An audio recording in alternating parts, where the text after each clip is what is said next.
ഈ ഒരു വീഡിയോ കാണുന്ന മാക്സിമം യൂസേഴ്സും ഇൻസ്റ്റാഗ്രാം യൂസ് ചെയ്യുന്നവരായിരിക്കും, അല്ലെങ്കിൽ ഇൻസ്റ്റാഗ്രാം യൂസേഴ്സ് ആയിരിക്കും.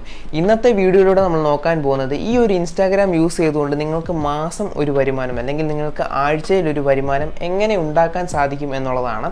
അതിനു മുന്നേ നിങ്ങൾ ആദ്യമായിട്ടാണ് ഈ ചാനൽ കാണുന്നതെന്നുണ്ടെങ്കിൽ ഇപ്പോൾ തന്നെ ചാനൽ സബ്സ്ക്രൈബ് ചെയ്തെടുത്തുള്ള ബെല്ലൈക്കൺ എനേബിൾ ചെയ്യാൻ മറക്കണ്ട. നേരെ വീഡിയോയിലേക്ക്. സോ ഇൻസ്റ്റാഗ്രാം യൂസ് ചെയ്യുന്ന നിങ്ങളാണെങ്കിലും ഞാനാണെങ്കിൽ പോലും നമുക്ക് പലപ്പോഴും അറിയത്തില്ല ഇതിലൂടെ എങ്ങനെ പൈസ ഉണ്ടാക്കാം, എങ്ങനെയാണ് ഇതിലൂടെ പൈസ വരുമോ എന്നുള്ളത് പോലും നമുക്കറിയത്തില്ല. നമ്മുടെ അറിവിലാകെ പൈസ തരുന്നത് യൂട്യൂബ് മാത്രമാണ്. അതുകൊണ്ടാണ് ഞാനും ആദ്യം യൂട്യൂബിലേക്ക് ചുവട് വെച്ചത്. എന്നാൽ ഇപ്പോഴാണ് ഞാനും അറിഞ്ഞത് ഇൻസ്റ്റാഗ്രാമിലൂടെ നമുക്ക് പൈസ ഉണ്ടാക്കാൻ സാധിക്കുമെന്നുള്ളത്. സോ ഇൻസ്റ്റാഗ്രാമിലൂടെ പൈസ ഉണ്ടാക്കുന്നത് ഗെയിം കളിച്ചിട്ടോ മറ്റു കാര്യങ്ങളോ ഒന്നും ചെയ്തിട്ടല്ല, ഹാർഡ് വർക്കാണ്. ഹാർഡ് വർക്ക് ചെയ്താൽ മാത്രമേ നമുക്ക് എന്തും സാധിക്കത്തുള്ളൂ. സോ ഈ ഒരു ഹാർഡ് വർക്ക് മൂലം തന്നെ നമുക്ക് 4 ടിപ്സാണ് ഞാൻ തരുന്നത്, അല്ലെങ്കിൽ 4 മെത്തേഡ്സാണ് ഞാൻ നിങ്ങൾക്ക് തരുന്നത് പൈസ ഉണ്ടാക്കാൻ വേണ്ടിയിട്ട്. സോ ആദ്യത്തെ ടെക്നിക്ക് എന്ന് പറയുന്നത് സ്പോൺസേഡ് ബ്രാൻഡ്സിന് വേണ്ടിയിട്ട് വീഡിയോ ചെയ്യുന്നതാണ്. നമുക്കറിയാം ഇൻസ്റ്റാഗ്രാമിൽ ഇപ്പോൾ ഏറ്റവും കൂടുതൽ എറിച്ചു നിൽക്കുന്നൊരു കാര്യമാണ് റീൽസ് എന്ന് പറയുന്നത്. സോ ഈ ഒരു റീൽസിലൂടെയാണ് കൂടുതൽ ഫോളോവേഴ്സും കാര്യങ്ങളും, അല്ലെങ്കിൽ ലൈക്ക്, ഷെയർ, അല്ലെങ്കിൽ ഏറ്റവും കൂടുതൽ ആൾക്കാരുടെ അടുത്തേക്ക് കാര്യങ്ങൾ എത്തുന്നത്. സോ ഈ ഒരു കാര്യം യൂസ് ചെയ്തുകൊണ്ട്, അല്ലെങ്കിൽ ഈ ഒരു ടെക്നിക്ക് യൂസ് ചെയ്തുകൊണ്ട് തന്നെ ഓൺലൈൻ സ്റ്റോറുകൾ, അതായത് ഇൻസ്റ്റാഗ്രാമിൽ ഇപ്പോൾ നമുക്ക് നോക്കി കാണാം ഒരുപാട് ഓൺലൈൻ സ്റ്റോറുകളുണ്ട്. ഇലക്ട്രോണിക്സ് പ്രൊഡക്ട്സിനാവട്ടെ, കോസ്മെറ്റിക്സിനാവട്ടെ, അങ്ങനെ എല്ലാ കാര്യങ്ങൾക്കും ഇപ്പോൾ ഓൺലൈൻ സ്റ്റോർ ഉണ്ട്. സോ ഈ ഒരു ബ്രാൻഡുകൾക്ക് വേണ്ടിയിട്ട് അവരുടെ ഡെമോ പീസ് യൂസ് ചെയ്തിട്ടോ, അല്ലെങ്കിൽ അവരുടെ കയ്യിൽ നിന്ന് ഒരു പ്രൊഡക്റ്റ് വാങ്ങിച്ചിട്ട് നിങ്ങൾക്ക് ആ ഒരു വീഡിയോ ചെയ്ത് അവരെ സഹായിക്കാൻ സാധിക്കുന്നതാണ്. ഈ ഒരു സ്പോൺസേഡ് വീഡിയോ കൊണ്ട് തന്നെ നിങ്ങൾക്ക് ഒരു എമൗണ്ട് അവരുടെ അടുത്തുനിന്ന് വാങ്ങിക്കാൻ സാധിക്കും. ഇതിനായിട്ട് നിങ്ങൾക്ക് ആകെ ആവശ്യമെന്ന് പറയുന്നത് ഒരു കൺസിസ്റ്റൻ്റ് ആയിട്ടുള്ള ഒരു ഓഡിയൻസ് ആണ്. അതായത് ഇപ്പോൾ നിങ്ങളൊരു വീഡിയോ ഇടുവാണെങ്കിൽ 1000 പേരുണ്ടെങ്കിൽ ആ 1000 പേര് മതി. ആ ഒരു 1000 പേര് നിങ്ങളുടെ വീഡിയോ കാണുന്നുണ്ടെങ്കിൽ ആ ഒരു 1000 പേരത്തിനകത്തൊരു ചിലപ്പോൾ 200 പേര് ആ ഒരു പ്രൊഡക്റ്റ് വാങ്ങിച്ചിരിക്കും.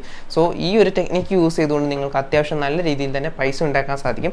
അതുമാത്രമല്ല, ഇങ്ങനെയുള്ള ബ്രാൻഡുകളെ എങ്ങനെ നിങ്ങൾക്ക് കാണാൻ സാധിക്കും? ഈ കാണുന്ന വെബ്സൈറ്റുകളിലൂടെ നിങ്ങൾക്ക് അങ്ങനത്തെ ബ്രാൻഡുകളെ സന്ദർശിക്കാൻ സാധിക്കുന്നതാണ്. ഇതിൻ്റെ ലിങ്ക് ഞാൻ ഡിസ്ക്രിപ്ഷൻ ബോക്സിൽ നൽകാം, നിങ്ങൾക്ക് കയറി ചെക്ക് ചെയ്യാവുന്നതാണ്. സോ രണ്ടാമത്തെ ടെക്നിക്ക് എന്ന് പറയുന്നത് അഫിലിയേറ്റ് മാർക്കറ്റിംഗ് ആണ്. ഇത് നമ്മുടെ ഫസ്റ്റ് ടെക്നിക്കായിട്ട് കുറച്ച് ബന്ധമുള്ള കാര്യമാണ്. പക്ഷേ ഈ പ്രാവശ്യം ചെയ്യാൻ പോകുന്നത് നമ്മൾ കമ്മീഷൻ അടിക്കുക എന്നുള്ളതാണ്. നമുക്കറിയാം നമ്മൾ നാട്ടിലോടൊപ്പാണെങ്കിലും അല്ലെങ്കിൽ നമ്മൾ എവിടെ പോയാലും നമ്മൾ മലയാളികൾ കമ്മീഷൻ വാങ്ങിച്ചിട്ട് എന്ത് കാര്യങ്ങളും ചെയ്യാറുള്ളൂ. സോ ഈ ഒരു പരിപാടി തന്നെ നമുക്ക് റീൽസിൽ വീഡിയോ ചെയ്തുകൊണ്ട് അല്ലെങ്കിൽ സ്പോൺസർ ചെയ്തുകൊണ്ട് നിങ്ങൾക്ക് ചെയ്യാൻ സാധിക്കുന്നതാണ്. അതായത് ഇപ്പോൾ മറ്റൊരാളുടെ ഒരു പ്രൊഡക്റ്റ്, ആ ഒരു പ്രൊഡക്റ്റ് നിങ്ങൾ വിറ്റ് കൊടുക്കുകയാണെങ്കിൽ ആ ഒരു വിറ്റ പ്രൊഡക്റ്റിൻ്റെ പൈസയിൽ നിന്ന് നിങ്ങൾക്ക് കുറച്ച് കമ്മീഷൻ കിട്ടുന്നതാണ്. സോ ഇതിനെയാണ് നമ്മൾ അഫിലിയേറ്റ് മാർക്കറ്റിംഗ് എന്ന് പറയുന്നത്. ഇതിൻ്റെ മിനിമം റിക്വയർമെൻറ്റ് എന്ന് പറയുന്നത് നേരത്തെ പറഞ്ഞ പോലെ തന്നെ കൺസിസ്റ്റൻറ്റ് ഓഡിയൻസ് ആണ്. സോ മൂന്നാമത്തെ ടെക്നിക്ക് എന്ന് പറയുന്നത് പെയ്ഡ് സർവീസ് ആണ്. ഇതെന്താണെന്ന് ചുരുക്കി പറയുകയാണെങ്കിൽ ഇത്രേ ഉള്ളൂ. കുറച്ച് പൈസ ഉണ്ടെങ്കിൽ നിങ്ങൾക്ക് സ്റ്റാർട്ട് ചെയ്യാവുന്നേ ഉള്ളൂ. അതായത് നിങ്ങളുടെ തന്നെ ഒരു ബിസിനസ് അല്ലെങ്കിൽ നിങ്ങൾ നൽകുന്ന ഒരു സർവീസിനെയാണ് ഈ ഒരു പെയ്ഡ് സർവീസ് മെത്തേഡ് എന്ന് പറയുന്നത്. ഇതിനായിട്ട് നിങ്ങൾക്ക് അത്യാവശ്യം വലിയ രീതിയിൽ തന്നെ പൈസ വേണമെന്നൊന്നുമില്ല. ഞാൻ ഈയിടെ ഇൻസ്റ്റാഗ്രാമിൽ കണ്ടാണ് ഒരു 10ാം ക്ലാസ്സിലെ അതോ +2 പയ്യനെ കണ്ട മൊബൈൽ കവറിന് കേസസ് ഉണ്ടായി കൊടുക്കുന്നത്.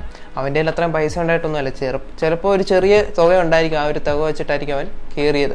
സോ ആ ഒരു മെത്തേഡ് യൂസ് ചെയ്തിട്ട്, അത് നിങ്ങളുടെ ഇഷ്ടമാണ്, നിങ്ങൾ ഏത് ബിസിനസ് ചെയ്യണം, എന്ത് ചെയ്യണം എന്നുള്ളത്. അങ്ങനെയും നിങ്ങൾക്ക് പൈസ ഉണ്ടാക്കാൻ സാധിക്കുന്നതാണ്. സോ നാലാമത്തെ ടെക്നിക്ക് എന്ന് പറയുന്നത് വീഡിയോഗ്രാഫേഴ്സിനും അതുപോലെ തന്നെ ഫോട്ടോഗ്രാഫേഴ്സിനും ഉള്ളതാണ്. നമുക്കറിയാം നമ്മൾ സാധാരണ ഫോട്ടോസ് ഇൻസ്റ്റാഗ്രാമിൽ, അതായത് നമ്മുടെ പേഴ്സണൽ അക്കൗണ്ടിൽ നിന്ന് നമ്മൾ വീഡിയോസും ഫോട്ടോസും ഒക്കെ ഷെയർ ചെയ്യുമ്പോൾ നമ്മൾ അതിൽ വാട്ടർമാർക്കും കാര്യങ്ങളൊന്നും യൂസ് ചെയ്യാറില്ല. എന്നാൽ ഒരു ഫോട്ടോഗ്രാഫർ ആവട്ടെ അല്ലെങ്കിൽ ഒരു വീഡിയോഗ്രാഫർ ആവട്ടെ, അവരുടെ വീഡിയോസോ അല്ലെങ്കിൽ ഫോട്ടോസോ അപ്ലോഡ് ചെയ്യുമ്പോൾ അവർ അതിൻ്റെ കൂടെ വാട്ടർമാർക്ക് ഇടും. ഇതിൻ്റെ മെയിൻ റീസൺ എന്ന് പറയുന്നത് ഈ ഒരു ഫോട്ടോയോ വീഡിയോയോ മറ്റൊരാൾ യൂസ് ചെയ്യുമ്പോൾ കോപ്പിറൈറ്റ് ക്ലെയിം ചെയ്യാൻ വേണ്ടിയിട്ടാണ്, അല്ലെങ്കിൽ ആ ഒരു കണ്ടന്റ് അവർ യൂസ് ചെയ്യുന്നത് കൊണ്ട് തന്നെ അവരുടെ അടുത്തു നിന്ന് പിഴ ഈടാക്കാൻ വേണ്ടിയിട്ടാണ് നമ്മൾ ഈ ഒരു വാട്ടർമാർക്ക് യൂസ് ചെയ്യുന്നത്. സോ ഈ ഒരു ടെക്നിക്ക് യൂസ് ചെയ്തുകൊണ്ട് തന്നെ നിങ്ങളുടെ ഫോട്ടോസോ വീഡിയോസോ മറ്റ് ബ്രാൻഡുകൾക്ക് വേണ്ടിയിട്ട് നിങ്ങൾക്ക് യൂസ് ചെയ്യാൻ സാധിക്കുന്നതാണ്, അല്ലെങ്കിൽ അവർക്ക് വേണ്ടി വിൽക്കാൻ സാധിക്കുന്നതാണ്. സോ നിങ്ങളൊരു ഫോട്ടോഗ്രാഫറാണ്, വീഡിയോഗ്രാഫറാണ് എന്നുണ്ടെങ്കിൽ നിങ്ങൾ ഫിവർ പോലത്തെ അക്കൗണ്ടുകളൊക്കെ നിങ്ങൾക്ക് കാണും. ആ ഒരു അക്കൗണ്ടിന് പകരം നിങ്ങൾക്ക് യൂസ് ചെയ്യാൻ സാധിക്കുന്ന ഒരു ഗ്രോയിങ് എലമെൻ്റ് ആണ് ഇൻസ്റ്റാഗ്രാം എന്ന് പറയുന്നത്. സോ ഈ ഒരു ഇൻസ്റ്റാഗ്രാമിലൂടെ തന്നെ നിങ്ങൾക്ക് നിങ്ങളുടെ ഫോട്ടോസും വീഡിയോസും ഒക്കെ നിങ്ങൾക്ക് അയക്കാൻ അല്ലെങ്കിൽ നിങ്ങൾക്ക് വിൽക്കാൻ സാധിക്കുന്നതാണ്. സോ ഈ ഒരു ടെക്നിക്ക് നിങ്ങളൊരു ഫോട്ടോഗ്രാഫർ, വീഡിയോഗ്രാഫർ ആണെങ്കിൽ യൂസ് ചെയ്ത് നോക്കുക. സോ ഇത്രയുമൊക്കെയാണ് ഇൻസ്റ്റാഗ്രാമിലൂടെ പൈസ ഉണ്ടാക്കാനുള്ള 4 ടിപ്പുകൾ എന്ന് പറയുന്നത്. സോ ഓർക്കുക, ഈ 4 ടിപ്പുകൾ നിങ്ങൾ എടുത്തിടുമ്പോൾ തന്നെ നിങ്ങൾക്ക് ഒരു റിസൾട്ട് കിട്ടണമെന്നുള്ളതല്ല. നിങ്ങൾ ഹാർഡ് വർക്ക് ചെയ്യുക, നിങ്ങളുടെ 100% ആ ഒരു കാര്യ സർവീസിന് വേണ്ടിയിട്ട് നൽകുക. എന്നാൽ നിങ്ങൾക്ക് 100% നിങ്ങൾക്ക് വരുമാനം ലഭിക്കുന്നതായിരിക്കും. അപ്പോൾ നിങ്ങൾക്ക് എല്ലാവർക്കും വീഡിയോ കണ്ട് ഇഷ്ടപ്പെട്ടു എന്ന് വിചാരിക്കുന്നു. വീഡിയോ ഇഷ്ടപ്പെട്ടെങ്കിൽ വീഡിയോ ലൈക്ക് ചെയ്യുക, വീഡിയോ ഇഷ്ടപ്പെട്ടില്ലെങ്കിൽ ഡിസ്ലൈക്ക് ചെയ്തോളൂ. പുതിയൊരു വീഡിയോയിൽ കാണുന്നിടം വരെ ഗുഡ് ബൈ.